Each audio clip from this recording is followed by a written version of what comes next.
Comment transformer des déchets en or? Est-ce que c'est vraiment possible de partir de rien, avec juste une idée et une volonté de faire, pour bâtir un empire? Aujourd'hui, je vous emmène au Cameroun, à la rencontre d'Arthur, un jeune homme qui a transformé un problème majeur en une opportunité incroyable. Son histoire, c'est la preuve que le succès n'est pas une question de chance, mais de pure détermination.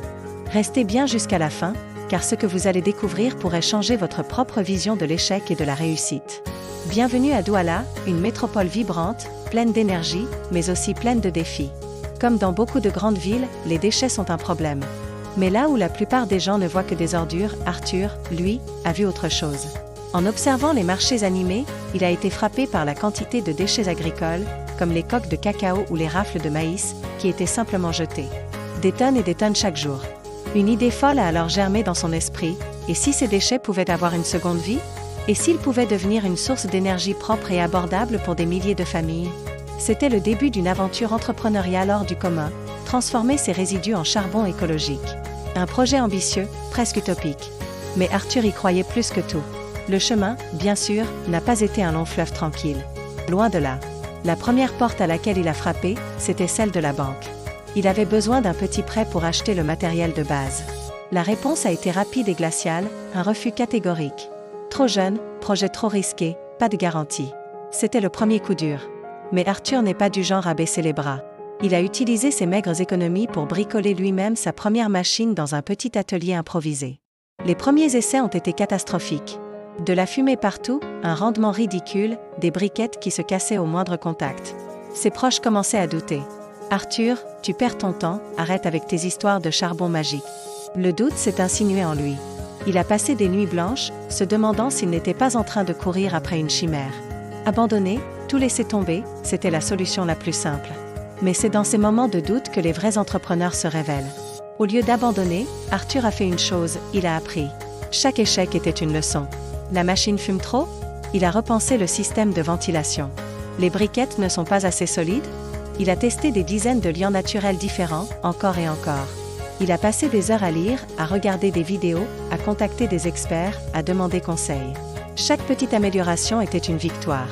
Il a compris que l'échec n'était pas la fin du chemin, mais une partie intégrante du processus. Il a adopté une mentalité de testeur infatigable. Essaye, echo, apprends, recommence. C'est devenu son mantra. Lentement mais sûrement, la machine a commencé à fonctionner.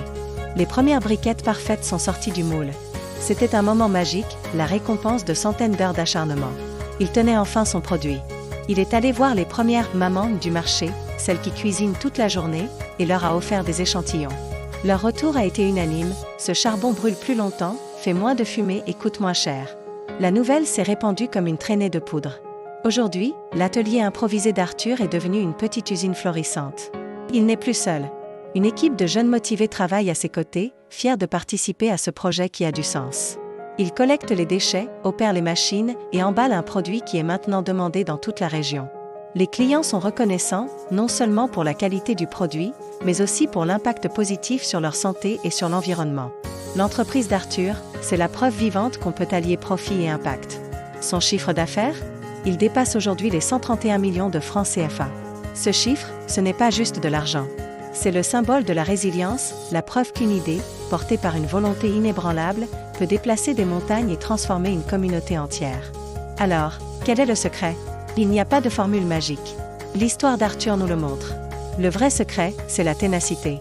C'est la capacité à voir une opportunité là où les autres voient un problème. C'est la force de se relever après chaque chute, d'apprendre de chaque erreur et de continuer à avancer, pas à pas. Votre idée, votre projet, peut-être qu'on vous dit qu'il est impossible. Peut-être que vous avez déjà échoué. Et alors? Regardez Arthur. Chaque obstacle a été une marche qui l'a mené plus haut. Alors n'abandonnez jamais.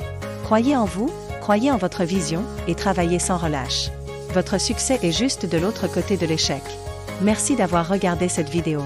Si l'histoire d'Arthur vous a inspiré, partagez-la, laissez un pouce bleu et surtout, abonnez-vous pour ne pas manquer nos prochaines histoires inspirantes. À très bientôt.